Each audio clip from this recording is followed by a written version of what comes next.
Good day, everyone.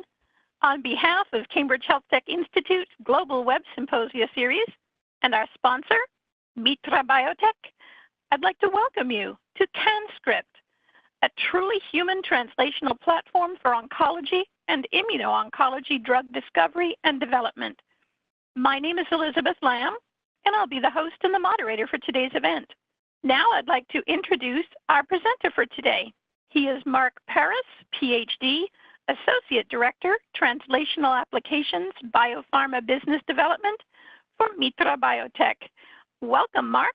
The presenter ball is yours. Thanks very much, Elizabeth, and thank you to everybody online who has taken time out of your busy day to learn about our platform, which we call CANscript.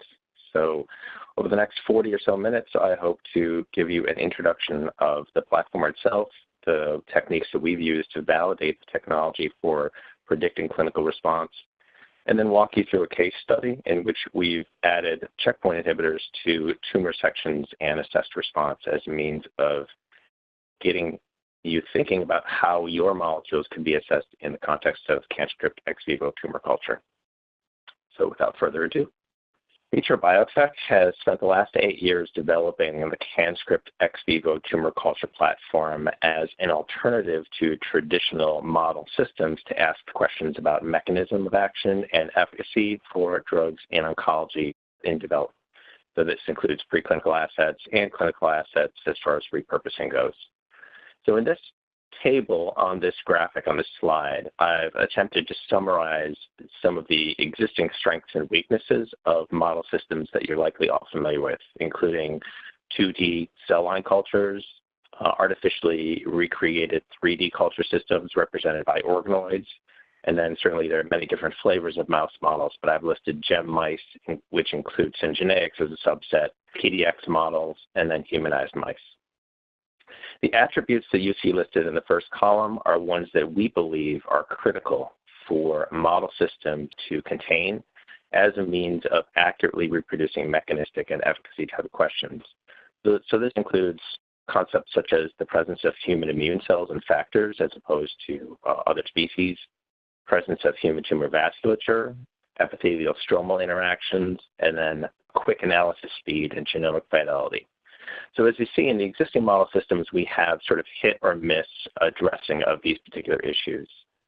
So the system that we've developed is truly designed to address all of these attributes. And I would like to point your attention to the first one on the list, so the idea of clinical validation. So in other words, this is the concept of connectedness between observations seen in the model and what actually happens in the clinic. So unfortunately, most model systems really fall down in that regard, with PDX only containing a slight connection to those type of observations.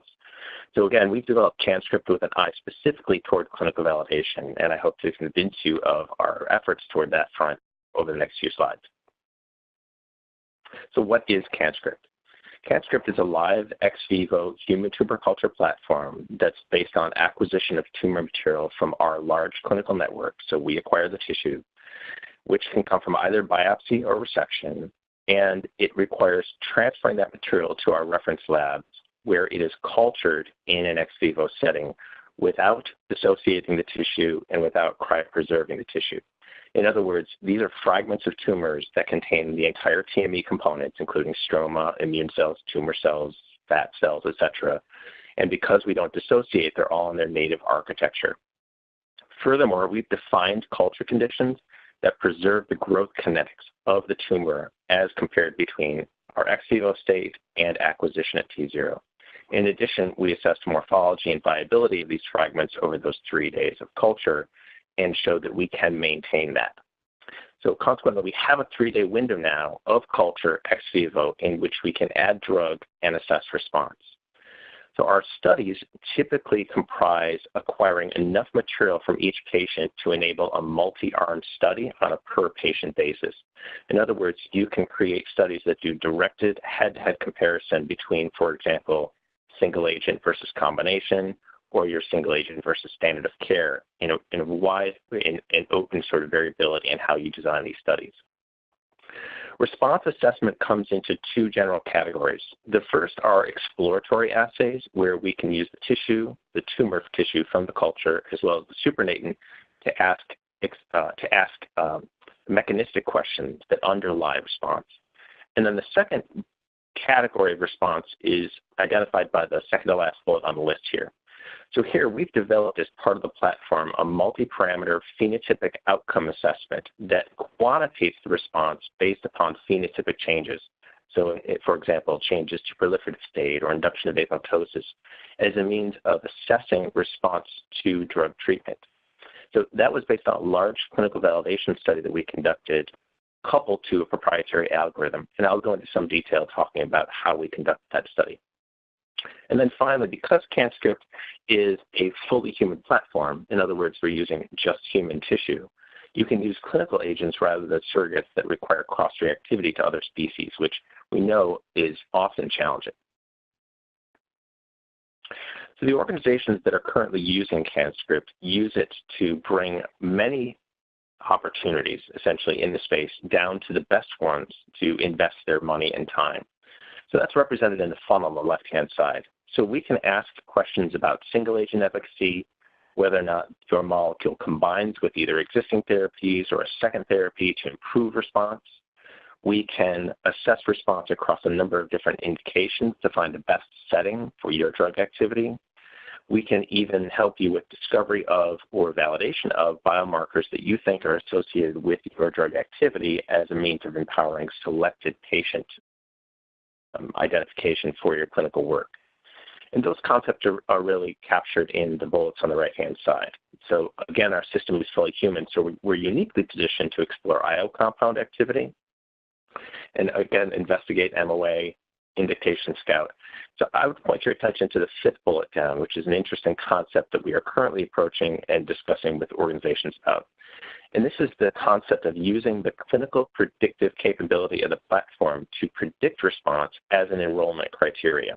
So in other words, if you can predict who will respond as inclusion-exclusion, you can potentially improve the outcome of your clinical studies. And so again, we're discussing those kind of opportunities with companies right now.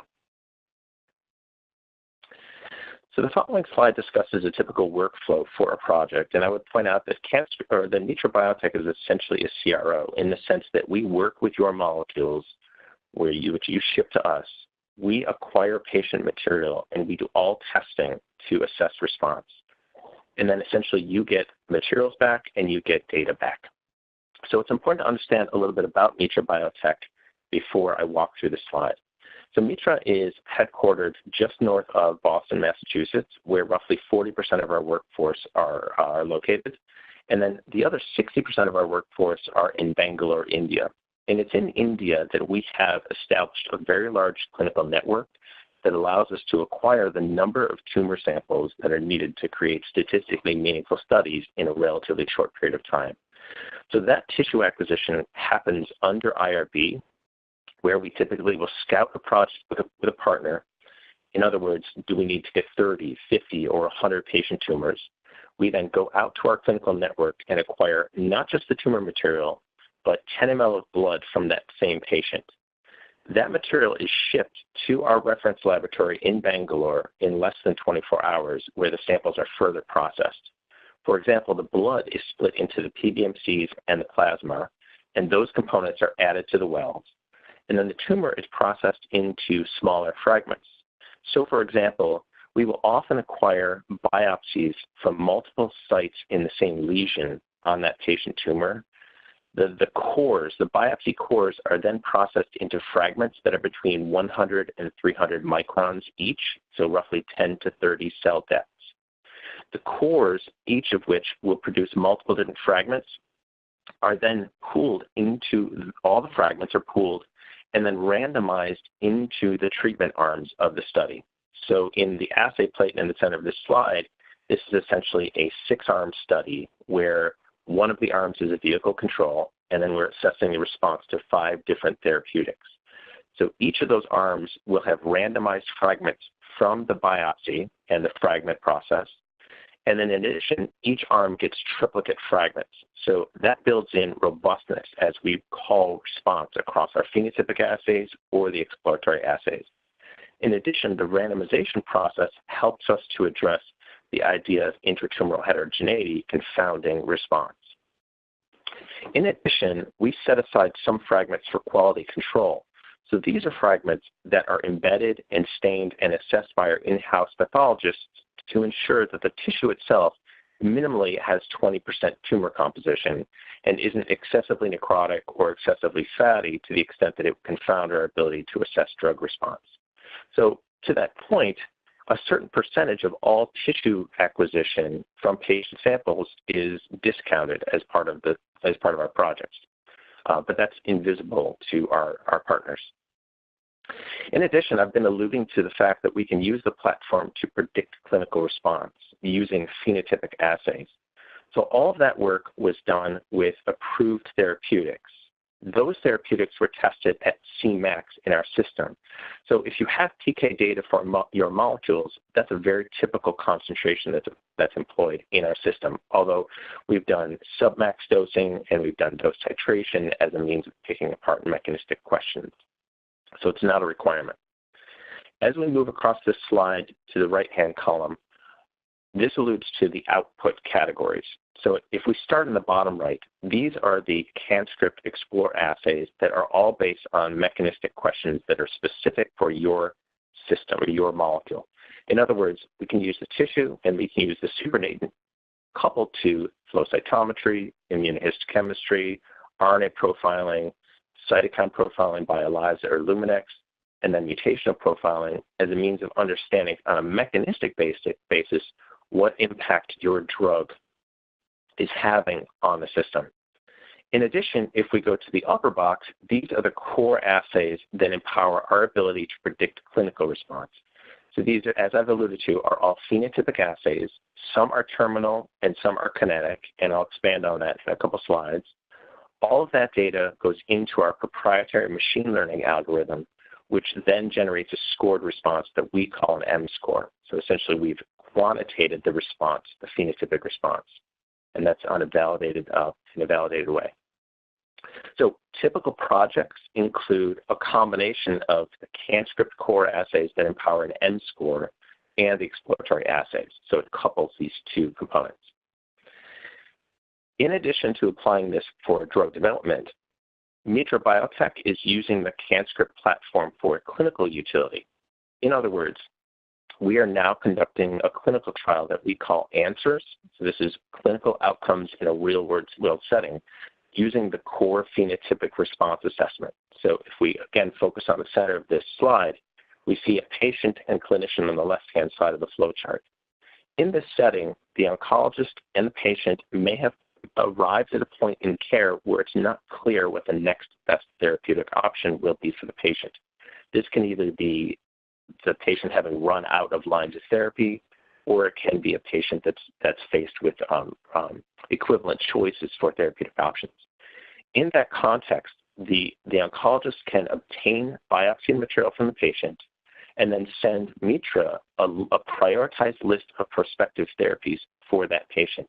We then ship that material to a reference laboratory, of which there's one in India and there's one in the United States, where we'll test as many of these prospective therapies as we can, given how much material we're given. We then run the CANscript core assays, generate an M-score, and that information is reported back to the oncologist and patient in 7 days. So our ANSWERS clinical trial study is a 2,000 patient study currently, so 1,000 patients in the United States, 1,000 patients in India, where we've restricted application of the platform to 5 indications where there are equivalent choices. We will be assessing the outcome or the benefit of using the platform on many parameters for this study, including how often oncologists and patients actually use what we suggest is the best option for the patient. And then when they do, is there an impact to PFS and OS in the long term? The underlying principle here is avoidance of futile therapies. In other words, we can't improve the outcome of a given drug, but if you can avoid being given futile drugs and get on to effective therapy sooner, there can be an improvement to PFS, is the hypothesis. The phenotypic assays that allow us to predict response are based on the following slide. So here, if we start with the assay plate in the center of the slide and we go immediately above, we have a pathology-based review that essentially looks at cell morphology and nuclear condensation, comparing a vehicle arm to the drug-treated arm, as one assessment of outcome. That data is quantitated by our pathologists and entered into our machine learning algorithm. In the left-hand column are the examples of kind of terminal assays that we'll employ that are all, again, phenotypically based. So I should mention here, the actual assays are not, so you'll find some of the assays in our Nature Communications paper from 2015, but the actual assays and the algorithm are proprietary to our platform, and consequently we don't disclose all of the information that allows us to predict response. But again, because many of these are disclosed in the 2015 Nature Communications paper, I'm calling them out here. So if we, again, go back to that left-hand column, the terminal assays in the paper that enable prediction of response include changes to Ki-67 as a means of assessing change to proliferation, and induction of cleaved caspase 3 as a means of assessing induction of apoptosis.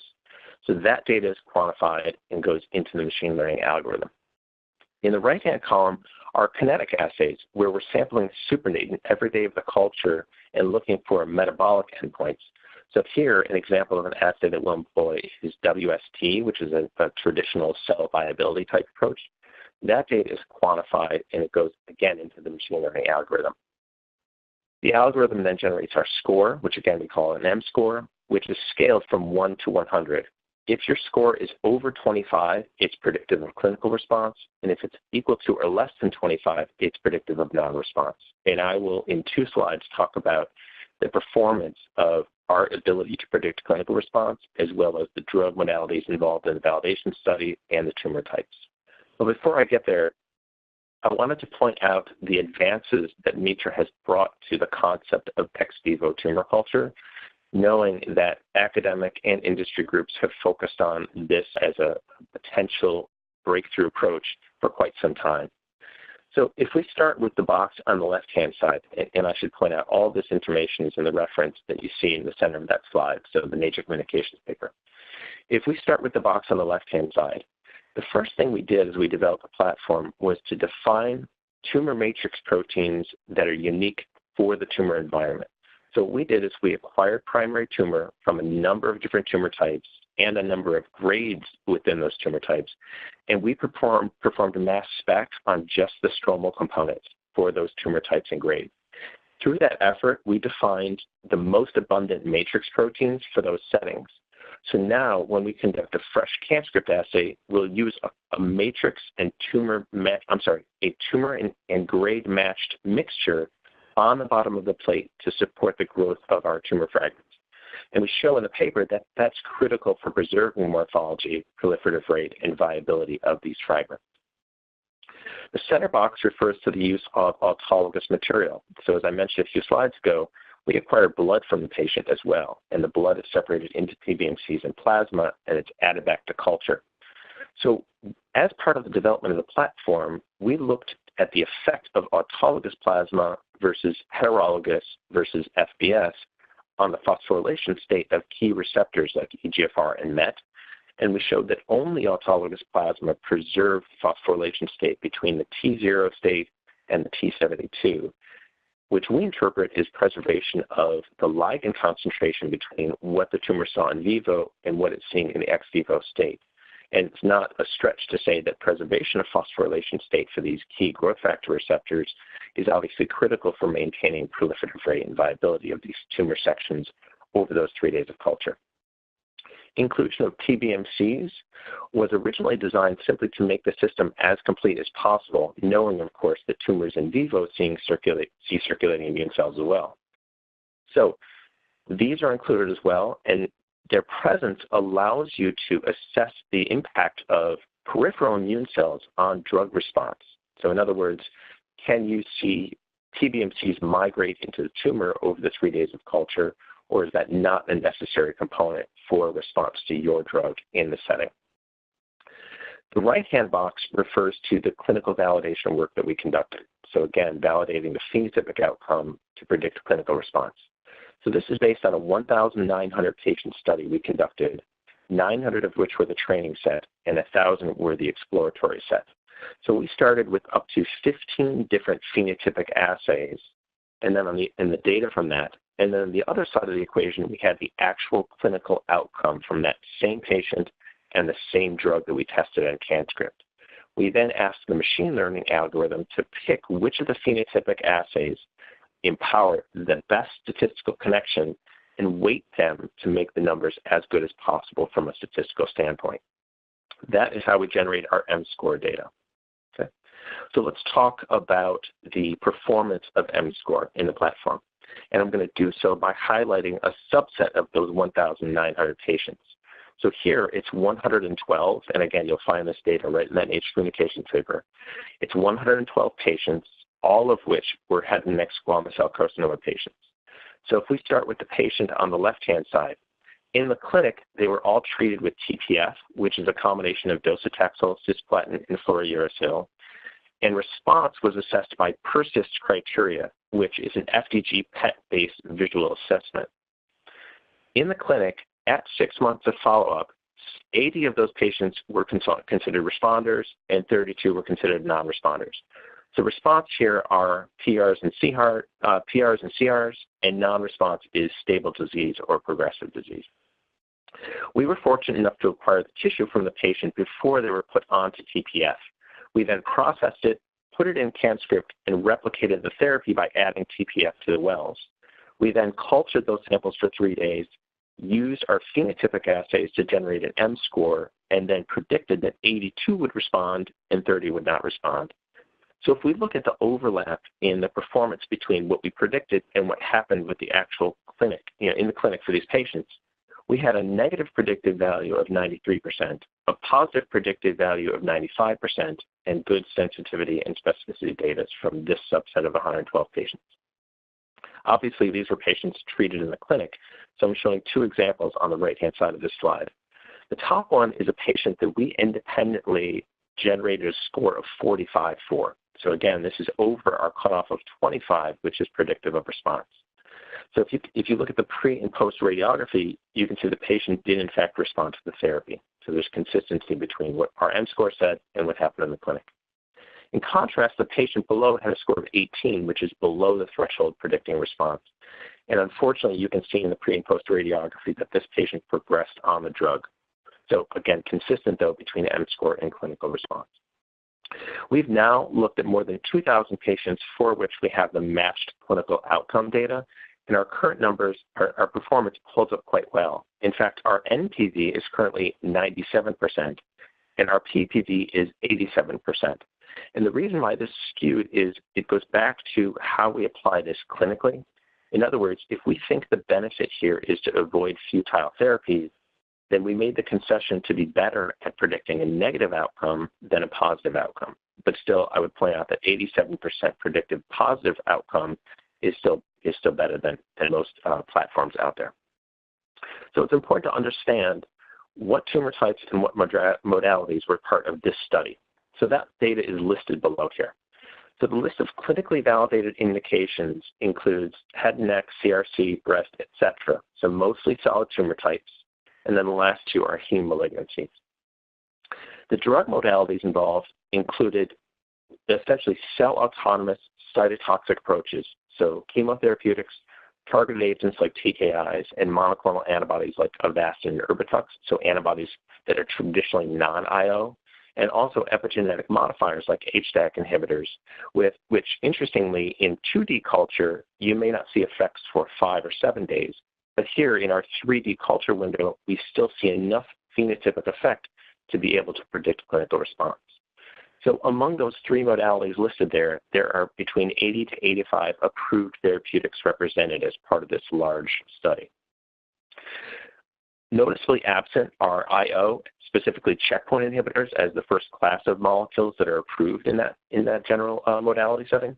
So that work is ongoing to do the clinical validation. But what I'm going to show you today as a case study is the effect of adding anti-PD-1 to head and neck squamous cell carcinoma patient samples, where we look both at the mechanistic underpinnings and the M-score. And I would say that M-score looks like, in its current form, it still may be accurate for predicting response to checkpoint.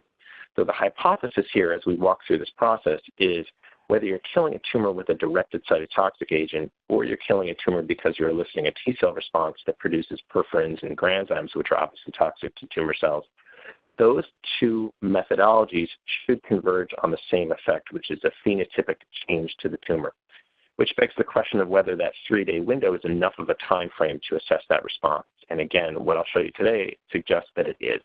But knowing that we're going through the validation process, we will be certainly casting the net wide to include assays that may improve the performance for a checkpoint specifically. So one more slide before I get into data, and it speaks to the difference of using the clinical setting to assess mechanistic and bioactivity questions and biomarker questions and using CANscript. So here on the left-hand side of this slide, I've depicted a fairly typical clinical trial. So here, we're asking to compare the outcomes between PRs and CRs of drug A versus drug B versus the combination of the two in this study. So here, let's say we're fortunate enough to see an improved response in the combination approach. And you want to understand, as the scientists involved in the development of this molecule, what it is that underscores or predicts response to the combination approach. So unfortunately, though, you have to study, if you're looking for biomarkers or bioactivity, you have to study the cohorts intact. In other words, you don't know which patients in cohort C would have also responded to A or B as a single agent approach. So you have to study them as a group. Groups then can be confounded by the heterogeneity that's inherent in these cohorts. And that can be things like their genomic profile or general biomarker expression, or even things like gender and age. So it's a complex setting in which to ask your questions. That's really quite different from what we achieve with CANscript, because each patient sample enables a multi-arm study in CANscript. So you're testing each therapeutic approach within the context of the same tumor. So consequently, when you see differential response, you know exactly which patients are exhibiting that response. And those are the patients you go into to ask your questions about mechanism of action and biomarkers. So you've normalized out all of that heterogeneity that you see in a clinical setting. And so it really is like conducting an ex vivo clinical trial, but in a more simplified process. Okay. I'm going to move on to a case study in which we immunophenotype head and neck squamous cell carcinoma, both at baseline and in response to anti-PD-1 treatment, as a means of understanding what the platform is capable of capturing in this setting. So before we added drugs to any of our CANscript cultures and intended to assess response of the immune cells in the context of the tumor, we wanted to conduct some very basic QC questions. So the two questions that this slide addresses is whether or not the major classes of immune cells are present in the tumor slices, and whether or not time in culture somehow impacts the abundance or activity of these immune cell subsets. So what we're looking at here are representative images from a CRC patient sample. So we looked at multiple CRC patient samples for this study. And then even within each patient, we looked at multiple sections in a serial way. So the top line of this is the T0 of culture. So this is at acquisition. And then the bottom line is T72, where the tumors were cultured for 72 hours in just a vehicle-treated setting here. So there's no drug intervention. Starting from left to right, we used the opportunity to look at total leukocytes. We looked at monocytes, macrophage. Between VEGFR and CD34, we wanted to ensure that there are vascular components present in the system, although it should be pointed out there's no circulation per se. TGF-beta, IL-6, and IL-8 are some key cytokines that we know are responsible for changing the inflammatory state of the tissue. And then the last two are tumor remodeling type proteins. So we would point out here that this is obviously not a comprehensive list, but it gives you at least some insight into the complexity of these tissue fragments. So we asked our pathologists to score these multiple sections and multiple patients, and their assessment was, yes, these components are present in the system, and no, we don't see a dramatic increase or decrease over time. So this gave us some confidence to proceed with some more QC. On the next slide, rather than looking at immunohistochemistry, we coupled that previous slide data with a more complex approach. So here it's looking at RNA profiling. And what we're asking here is to assess the impact of time versus drug treatment in a study. So what we did is we acquired 25 head and neck squamous cell carcinoma tumors, and at T0, we set aside tissue for RNA prep. So that became pool number 1 per patient sample. And then we cultured for 72 hours, where one arm is a vehicle, and a second arm is a checkpoint inhibitor-treated setting. So each of those 2 arms become then separate pools of RNA. So now for every patient sample, we have essentially 3 data points between the T0 RNA, the T72 vehicle, and the T72 checkpoint inhibitor treated. We then took the RNA and applied the nanostring pan-cancer immune profiling panel to generate 770 different gene expression profiles on a per patient sample. The next processing step involved looking at fold change comparing different groups. So here, I'm showing the first 4 examples, and then you can imagine this goes to 50 data points. So in the first example, it's patient 1 fold change comparing T0 versus T72 vehicle. So that assesses the impact of time on the fold change on a per gene basis. In analysis 2, we're looking at a similar fold change, but now we're comparing the T72 vehicle to T72 checkpoint inhibitor treated. So now we continue that analysis for all 25 patients, which means at the end we have 50 data points. We then apply principal component analysis to those 50 data points to understand the importance of time versus drug treatment on variability. So that information is highlighted on the right-hand side here. So we're looking at components 1 and 2 and their relative contribution on variability, where the red dots are the fold change comparing T0 versus T72 vehicle, so again, the effect of time, and the blue dots are T72 vehicle versus T72 checkpoint, in other words, the effect of drug. So our assessment from this analysis is that drug treatment imparts a greater effect on relatedness between samples than time does, which is great. And that's exactly what you'd want, because if you're going to assess the effect of drug treatment, you have to ensure that time is not a driver in that variability. So this was great. What about diversity within each patient sample? So we have, of course, the 770 gene panel, the nanostring pan-cancer immune profiling panel. So in this slide, we look at the basal diversity that's empowered by the analysis of that immune profiling panel. So here's the 25 untreated only head and neck squamous cell carcinoma tumors. So just for clarity, what we did to generate the RNA is to take the tissue fragments out of the culture at the end of the culture, at the T72, wash off all the PBMCs, and isolate RNA just from the tissue. So what you're looking at on the left-hand side is a heat map showing the relative abundance of a variety of genes ascribed to immune cell subsets from just the tumor itself. So again, these are tumor-infiltrating lymphocytes, essentially. So the rows are ordered according to the subsets that you see listed. In other words, the nanostring pan-cancer immune profiling panel allows you to cluster genes and ascribe them to immune cell subsets. The columns, in contrast, are ordered in an unsupervised manner from what are essentially hot tumors or highly immunogenic or highly inflamed tumors on the right-hand side to sort of cold tumors that are on the, on the left-hand side of the hot tumors, and then the cold tumors are on the right-hand side. So the definition of hot versus cold, I think there's some variability in how you want to interpret this data. In other words, even hot tumors can exhibit suppressive mechanisms. Even cold tumors can have the capability to assess response or respond to drug treatment. But what's essential here is 2 points. The first is it's clearly important to understand the basal immune activity in your tumors before you even add drug, right? In other words, do your responders come from hot tumors or from cold tumors? Which are the ones that, that are responding?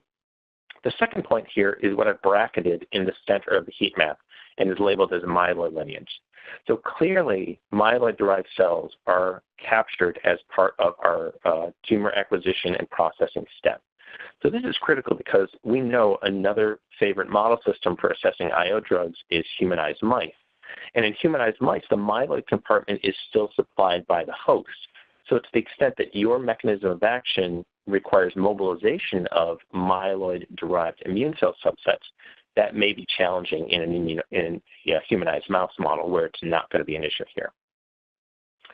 So we then took these 25 tumor samples and we added added anti-PD-1 in the form of nivolumab to assess response.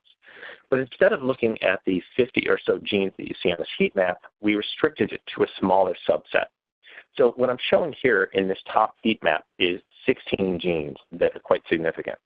So if you look at the reference on the right-hand side, this is from an August of 2017 paper published by a group involving Merck, NanoString, UCLA, and the University of Chicago, where they've defined an interferon gamma-related mRNA signature that they've talked about for a while in conferences as a T-cell inflamed signature that's predictive of response to pembrolizumab in melanoma and head and neck squamous cell carcinoma. So in other words, if you have a high expression of this signature, there's an increased chance that you will respond to pembrolizumab. However, it should be pointed out that it is neither necessary or sufficient. In other words, it's not a perfectly accurate predictor of response. Furthermore, the development of the signature was based upon pre-treated samples only.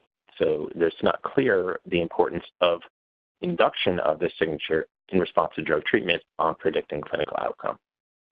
So what we have here are the 25 samples that you've been seeing on the previous slide. And then in this heat map is the corresponding in parallel nivo-treated arm for each of the 25. So the patients are lining up along the vertical. This is one patient, this is the second patient, all the way to the 25. So what we see are three clear patterns that evolve in response to drug treatment. The first are tumors that start hot and stay hot. The second are tumors that start cold and stay cold. And the third are tumors that convert. So they start cold and then become hot post-drug treatment. And I've labeled with these asterisks those of the pattern that start hot and stay hot and those that convert from cold to hot. So I invite you to sort of pay attention to those asterisk samples. So RNA is one thing. This is an interferon gamma-related signature. So what do we know about the soluble interferon gamma protein in the culture system as a means of empowering a deeper understanding of gamma's contribution to this effect? So there's two ways that gamma could participate in this conversion or these patterns. The first is if the samples at baseline produce reasonable quantities of interferon gamma. So here, that's what I'm showing in this bar graph. This is soluble gamma as assessed by Luminex, where this is the sum of three time points, T24, T48, and T72. So we see a reasonable signal from this first cluster. So it looks like 3 of the first cluster show reasonable amounts of gamma production. We see reasonable production from these two samples, which interestingly convert, but are not especially hot at baseline, right? And this is just the baseline signal, but they convert upon drug treatment.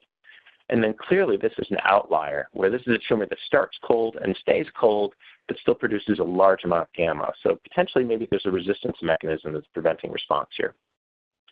The other way that gamma can play a role is if it's induced in response to drug treatment.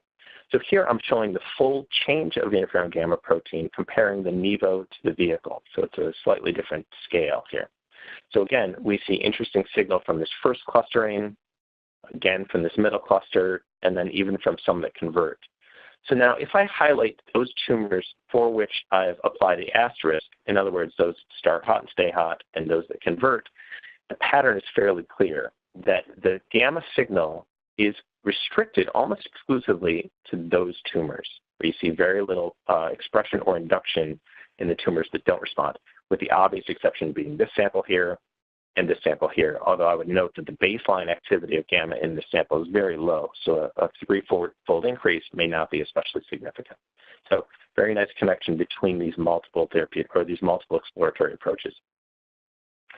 So here we're looking at the entire group. Let's talk about individual patient samples as a means of understanding what's happening on a per patient basis.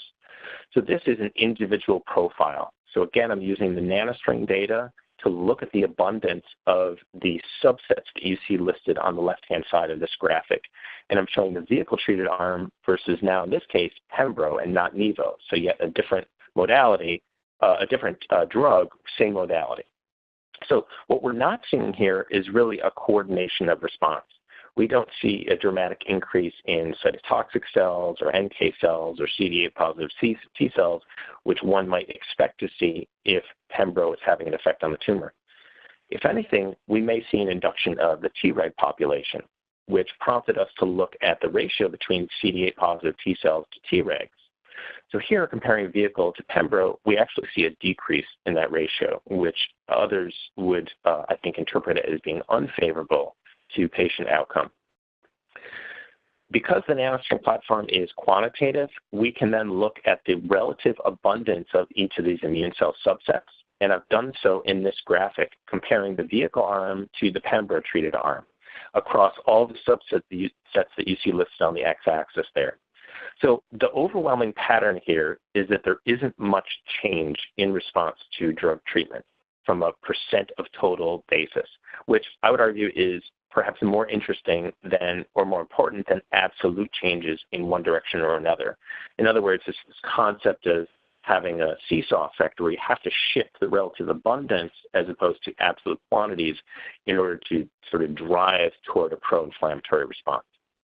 So the one exception, of course, is the one with the arrow, indicating that in the vehicle-treated arm, there was less macrophage activity.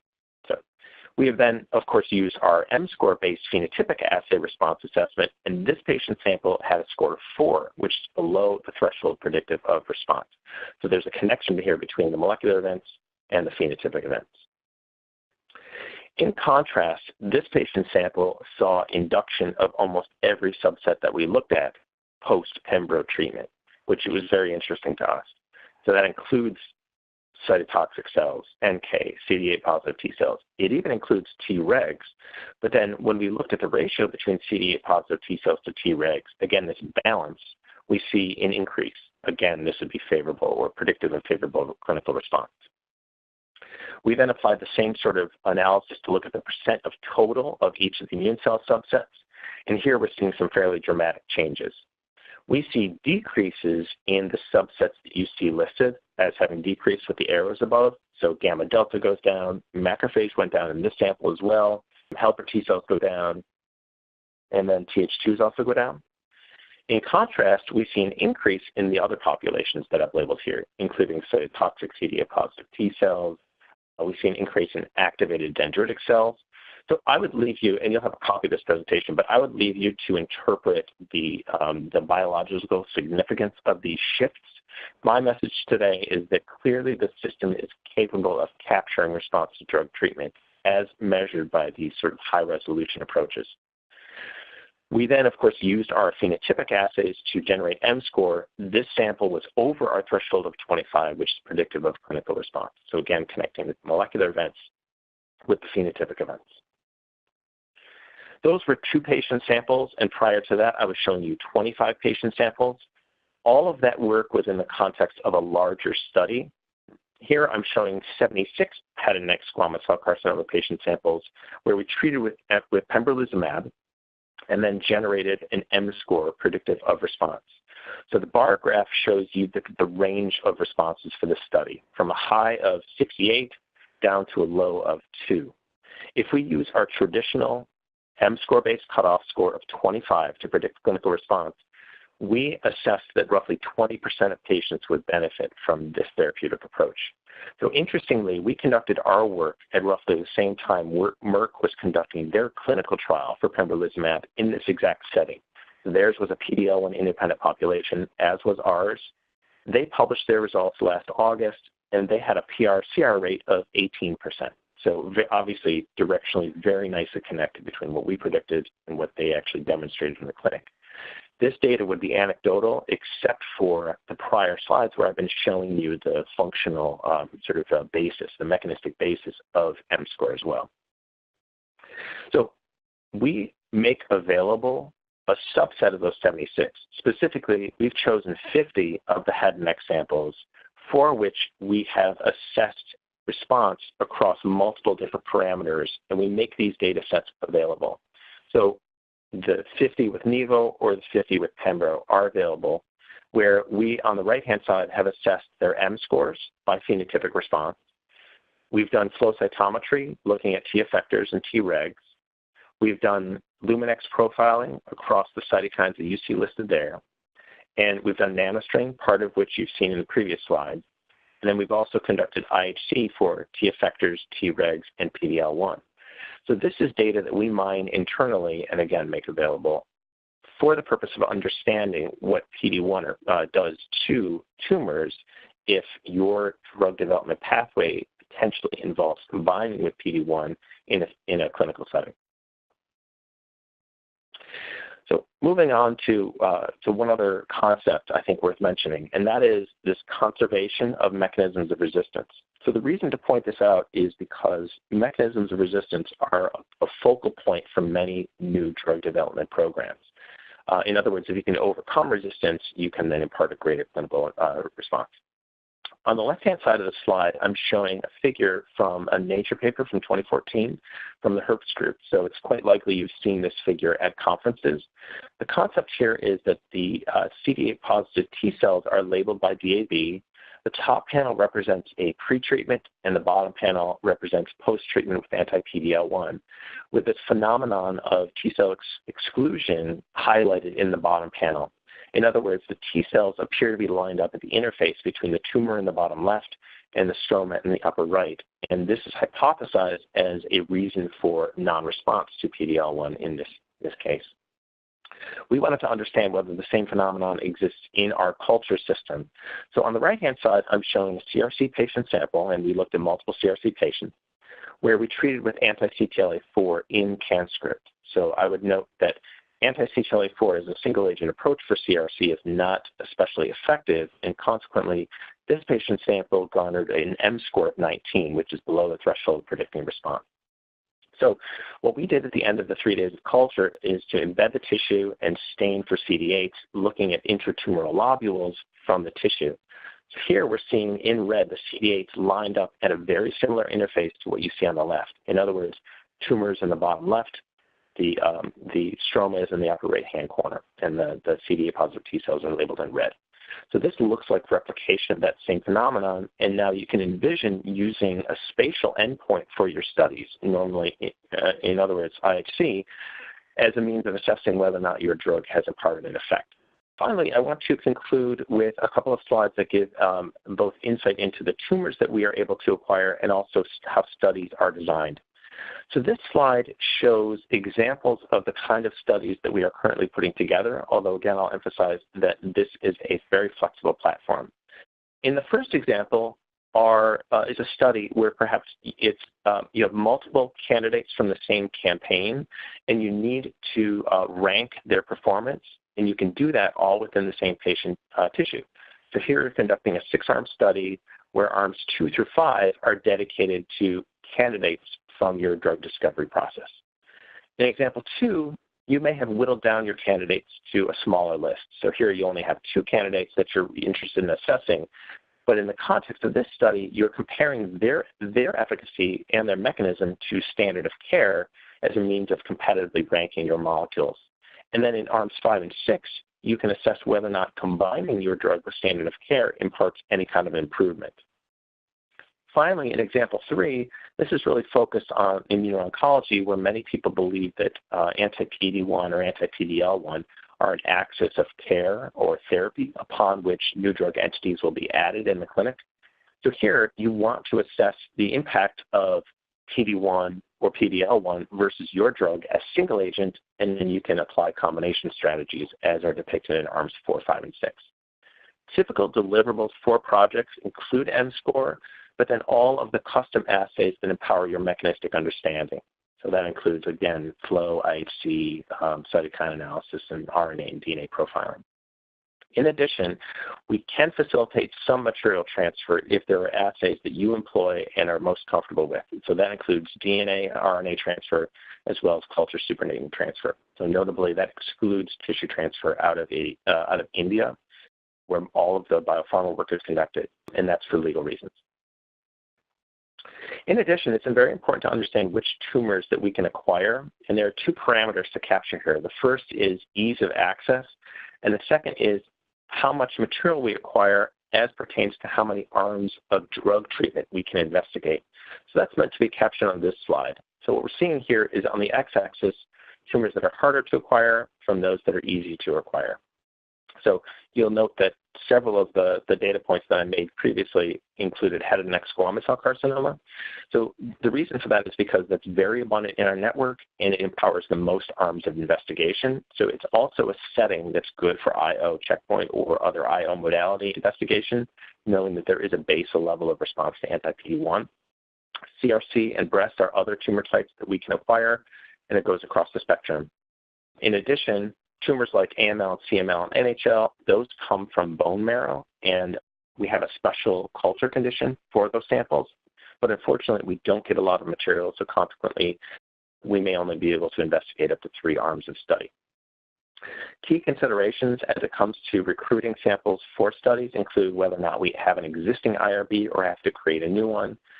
The number of exploratory assays that are layered on can detract from the number of arms that are investigated. And furthermore, we've accumulated a large number of clients that are interested in this platform, and consequently demand can impact our ability to acquire in a short period of time. So the take-home message here is that I would invite anybody on the call who's interested in learning more to investigate and explore the amount and tissue types that we can acquire that enables an understanding for your molecules.